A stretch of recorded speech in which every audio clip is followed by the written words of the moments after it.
কি দেশের সার্বভৌমত্ব থাকে? দেশের স্বাধীনতা বিপন্ন হয় না? হয়। সবাই বোঝে, ইউনূস সাহেব বোঝে না। অবশ্য আমি একটা ভুল কথা বললাম, ইউনূস সাহেব বোঝে না তা না। ইউনূস সাহেবকে এত বোকা না বুঝে কাজ করে, অন্তত পক্ষে আমরা তা মনে করি না।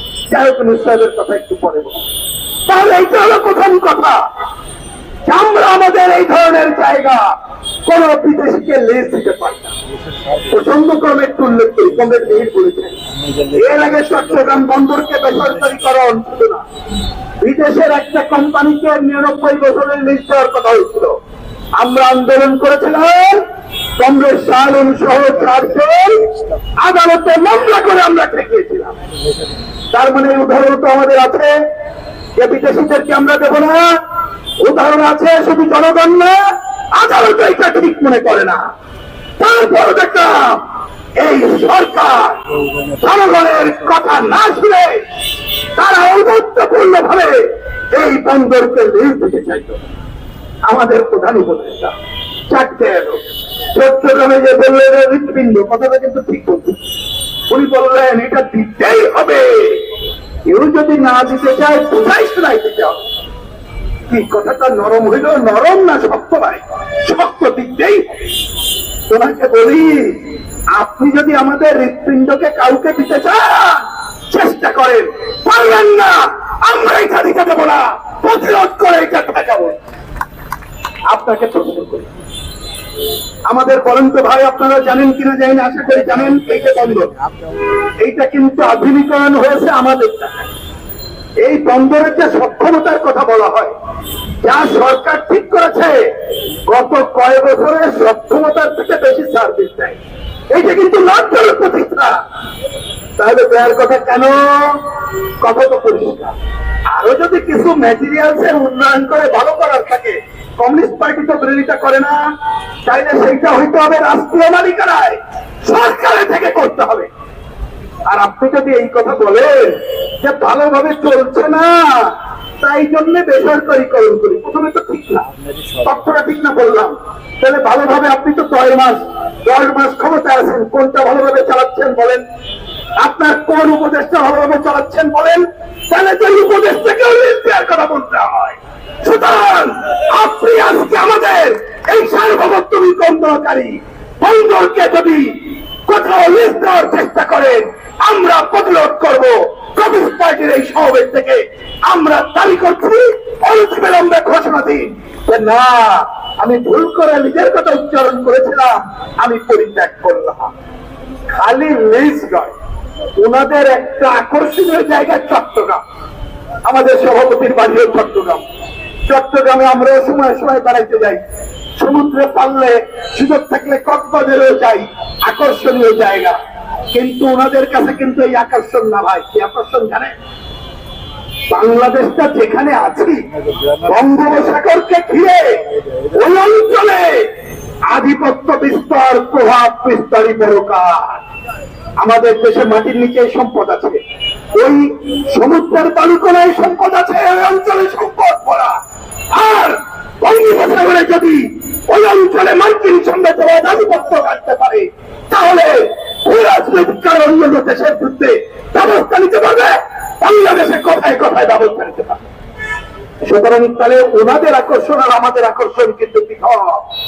এই আকর্ষণের জন্য চট্টগ্রামকে দখল করা, ওই অঞ্চলে প্রভাব বিস্তার করা, বঙ্গোপসাগরকে ঘিরে পাকিস্তান আমল থেকে ষড়যন্ত্র। হঠাৎ করে না, নানা সময়ে নানা কথা হচ্ছে দেখবেন। আমি লম্বা আলোচনায় না দিয়ে বলতে চাই, রাখাইনে সংকট সৃষ্টি হয়েছে। আমাদের দেশে রাখাইনেরা এসেছে কাগজে কলমে 12 লক্ষ, হিসাবে বলে 16-17 লক্ষ। এর আগে আমরা বলেছি যখন এসেছিল, আপনি মানবিক কারণে প্রশ্রয় দিয়েছেন, ঠিক আছে, হাসিনের আমল থেকে, তার আগে জিয়াউর রহমানের আমল এসেছিল। কিন্তু এইটা দ্বিপাক্ষিক আলোচনা দিয়ে সমাধান নাই, ওই পাক্ষিক আলোচনার মধ্যে দিয়ে সমাধান করেন। এবং তার ফর্মুলা জাতিসংঘের আগের মহাসচিব মাননীয় কোফি আনান, তিনি কিন্তু ফর্মুলেট করে গিয়েছিলেন। ওইটা আজকে পরীক্ষা। নতুন একজন এসেছেন, বাংলাদেশে আসছিলেন, গত 15 মার্চ ওনার সাথে আমাদের দেখা হয়েছিল একাধিকবার। উনি দেখলাম উনি অপূর্ব বক্তৃতা করলেন, বললেন আমি তরুণ বয়সে বিপ্লবী ছিলাম, তোমাদের ওই অঞ্চলে ঘুরে এসেছি, আমি ওদেরকে বলে এসেছি আগামী ঈদ তাদের সাথে অন্য জায়গায় যেয়ে করব, তোমরা সহায়তা করো। কি ভাই কথাটা শুনতে ভালো লাগে না? উনি পাঞ্জাবি পরে টুপি মাথায় দিয়ে তাদের সাথে ইফতার করলেন, বললেন আগামীবার ওইখানে ঈদ করবে। আমাদের কাছে তখনই মনে হয়েছে ডালমে কুচকাবা, কারণ এই 12 লক্ষ 15 লক্ষ যদি ওই দেশে নিতে হয়, প্রতিদিন যদি কিছু কিছু করে নেন, কত বছর লাগবে হিসাব করেন তো ভাই। তাইলে নিশ্চয়ই অন্য একটা তরিকা ছিল, এই ছেলের মেয়ার বেরিয়ে গেল। সেই তরিকা হচ্ছে মায়ানমার 80% দখল করে আছে আর কানে আছে। আমেরিকা বহু আগে বার্মা অ্যাক্ট নামে তারা একটা চুক্তিতে স্বাক্ষর করেছে, এই চুক্তি বাস্তবায়নের জন্য তারা অগ্রসর হচ্ছে। সেইটা অগ্রসর হওয়ার জন্য করিডোর দেওয়ার কথা বলা। আমরা কোন দেশে এবং কোন সরকারে আছে একটু ভাবেন। নিশ্চয়ই পত্রিকা পড়েন, তবু মনে করে আমাদের একজন পররাষ্ট্র উপদেষ্টা আছেন, পররাষ্ট্র সচিব ছিলেন, কালকে দেখলাম উনি আর নাই, চলে যাচ্ছে। বলছি ইচ্ছায় শুনি কেউ নাকি ঘাট ধাক্কা দিচ্ছে, সচিব সাহেবকে বাদ দিলাম, মাফ করলাম, আলোচনা করলাম। আমাদের পররাষ্ট্র উপদেষ্টা বললেন আমরা নীতিগত ভাবে সিদ্ধান্ত নিয়েছি মানবিক করিডোর দেব।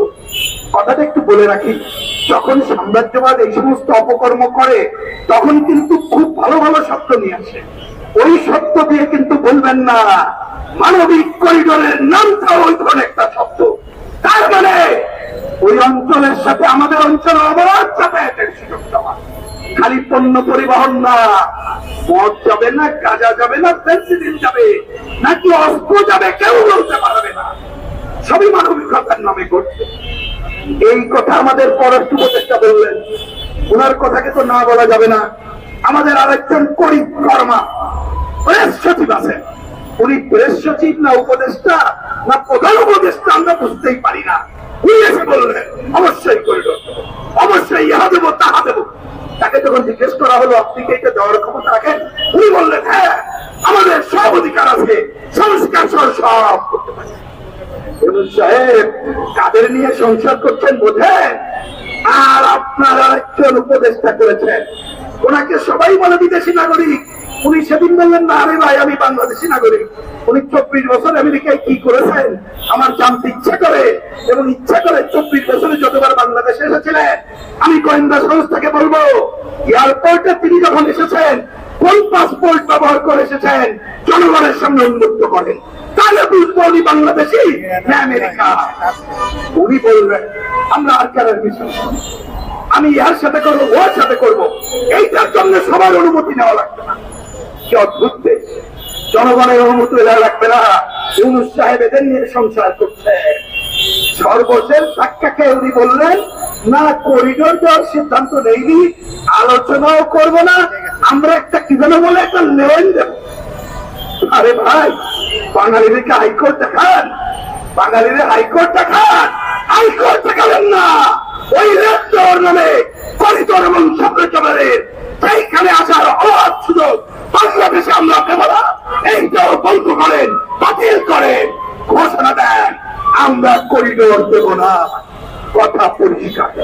বাংলাদেশে বলেন তো ভাই এই করিডোরের সাপোর্টার ইউনূস সরকার এবং তার কিছু চামচা আর যারা সাম্রাজ্যবাদের এজেন্ট তারা ছাড়া কি আর কেউ রাজি আছে? রাজি নাই। তাহলে সরকার আপনি কেন এই কাজ করতে যাচ্ছেন? আমি যে কথাটা তুলে রেখেছিলাম ওই কথা বলে আমার বক্তব্য শেষ করি। ইউনূস সাহেব আপনি ক্ষমতায় এসেছেন বা আমরা আপনাকে নিয়োগের বলে আপত্তি করি নাই, আপনার কোন ধরনের সরকার, আপনি তো নির্বাচিত না, কিন্তু তারপরে বলেছি গণপুত্রের মধ্য দিয়ে গঠিত হয়েছে, আপনি অন্তর্বর্তীকালীন দায়িত্ব পালন করেন। কিন্তু আমরা লক্ষ্য করছি অন্তর্বর্তীকালীন সরকার সীমা ছাড়িয়েছে, তিনি এমন অনেক কাজ করতে চাইছেন যা তার করণীয় না, যা দেশের জন্য ক্ষতিকর। একটা পার্লামেন্ট থাকবে যতই দুর্বল হোক, ওই পার্লামেন্ট জনগণের অনুমতি না নিয়ে এই কাজের দিকে আগাতো না। ইউনূস সাহেব সেই কাজের দিকে আগাচ্ছেন। তাই তো আজকে মানুষের মধ্যে প্রশ্ন উঠেছে ইউনূস সাহেব অন্তর্বর্তীকালীন সরকারের প্রধান হলেও উনি আমাদের এজেন্ডা বাস্তবায়ন করতে চান না অন্য কারোর এজেন্ডা বাস্তবায়ন করতে চান? আমি ইউনূস সাহেবকে বলি, এই প্রশ্নের উত্তর আপনাকে দিতে হবে। আমরা আজকের এই সভা থেকে পরিষ্কার ভাষায় বলি, বন্দর লিজ দেওয়া চলবে না, করিডোরের আলোচনা বন্ধ করেন, বরঞ্চ আমরা শুনতে চাই রোহিঙ্গারা কবে ফেরত যাবে, অবিলম্বে সেই ব্যবস্থা করেন। আমরা জানতে চাই আর কানার সাথে আমাদের সম্পর্ক কি। আমরা জানতে চাই ওই পুরো পার্বত্য অঞ্চল থেকে নানা ধরনের যে সশস্ত্র গ্রুপ গড়ে উঠেছে, যাদের তত্ত্বাবধানে চলে, তারা বাংলাদেশের জাতীয়তা সার্বভৌমত্বের বিরুদ্ধে অবস্থান নিচ্ছে কিনা, এগুলো শেষ তথ্য প্রকাশ করে। আর আপনি যত ক্ষমতা দীর্ঘায়িত করবেন, 10 মাসে কোনো ভালো আলামত দেখলাম না। মিনিমাম আইনের শাসন নাই, কোর্টে মামলা দিয়ে নিয়ে যাওয়ার পরেও মাপ চলছে, মাপ বন্ধ করতে পারলেন না। শ্রমিক ভাইয়েরা ঈদকে সামনে রেখে তাদের মজুরিও ঠিক মতো পেল না, গ্রামের কৃষক তার উৎপাদন ফসলের ন্যায্য মূল্য পেল না, শেখ মুজিবের 12 মাসের কাজ নাই। বিশ্বব্যাংকের তথ্য বলছে 30 লক্ষ লোক এই সময় গরিব হয়েছে, আর 5,000 জনের উপরে কোটিপতি জন্ম হয়েছে এই অন্তর্বর্তীকালীন সরকার। তাহলে আপনি কার স্বার্থ পালন করছেন? যদিও আপনার কাছে প্রত্যাশা করি আপনি অন্তর্বর্তীকালীন সরকার পরিষ্কার করে বলি, আপনার দায়িত্ব হলো ভালো নির্বাচন করে চলে যাওয়া, আর ভালো নির্বাচনের জন্য যা যা সংস্কার করা দরকার সেইটা করা, আর 24-এর যে হত্যাযজ্ঞ সংঘটিত হয়েছে বিচারের কাজ শুরু হয়েছে এটা দৃশ্যমান করা। আশা করি এই কাজগুলো করবেন, জনগণকে শান্তি দেওয়ার কাজটা আপনি করবেন। কিন্তু আমরা দেখতে পাচ্ছি ক্ষমতা যত দীর্ঘায়িত হবে, জনগণের উপরে আরো বেশি খারাপ জিনিস চেপে ধরবে। আজকে তাই এই সভা থেকে দাবি করি, অনতিবিলম্বে যে কথাগুলো বললাম এই কাজগুলো করবেন না ঘোষণা দেন। একই সাথে ভালো নির্বাচনের 16 তারিখ ঘোষণা করে, যা কোনোভাবেই 2025 সালকে অতিক্রম করবে না। আমরা এই বছরের মধ্যে নির্বাচিত সরকার দেখতে চাই, কথা পরিষ্কার। এই যে সংস্কার, আমরাও তো বললাম কমিউনিস্ট পার্টি সংস্কারের পাপ চাই, পাপ চাই কথাটা এই জন্য বললাম। ওনারা কথায় কথায় বলে না আপনারা ছোট সংস্কার চান না বড় সংস্কার, কমিউনিস্ট পার্টি তো মৌলিক সংস্কার চাই, আমরা সমাজতন্ত্র চাই, তারপরে বিপ্লবী গণতান্ত্রিক পরিবর্তন করতে চাই। আমরা তো ক্ষমতায় না যেতে পারবো না, অথবা বিপ্লব না করে পারবো না। সুতরাং আপনি যে সংস্কারের কথা বলছেন, এই সব দায়িত্ব আপনার না। আর এই যে ঐক্যমত্য কমিশনের মিটিং আমরা গেছিলাম 2 বার, যেহেতু দেখলাম ওনাদেরকে বলে এসেছি, আপনাদেরকে খালি সাক্ষী রেখে একটা কথা বলি, ওনারা ভালো নির্বাচনের জন্য যা যা করা যায় কিছুটা লিখেছিল, তাতে আমাদের মত আছে, কিন্তু আলোচনার টেবিলে এইটা আনে না। এনেছে কোনটা জানেন? বিতর্কিত জিনিসগুলো, সেটা ঐক্যমত্য হবো না আমরা। যেমন দেশের বাংলা ভাষার নাম পরিবর্তন, তো এক হবেন ভাই? আমাদের 72 সংবিধানের মূলনীতি বাতিল করে এক হবেন? আমাদের টাকা নাই পয়সা নাই, ওনারা দ্বিকক্ষবিত্ত পার্লামেন্ট করবে, এক হবেন? টাকা নাই প্রদেশ করতে চাই, এক হবেন না। ওনারা গণভোট করতে চায়, গণভোট করতে চায়, সংসদ নির্বাচন দিতে চায় না, একমত হবেন না। ওই আলোচনাগুলো তারা নিয়ে এসেছে এবং বুদ্ধি, ওনারা তো আমাদের থেকে অনেক বেশি জ্ঞানী, ঠান্ডা বাতাসে থাকে। ওনারা লিখেছে একটা প্রশ্নতে একমত কিনা, দ্বিমত কিনা, আংশিক একমত কিনা, তারপরে লিখেছে এটা বাস্তবায়ন হবে কিভাবে।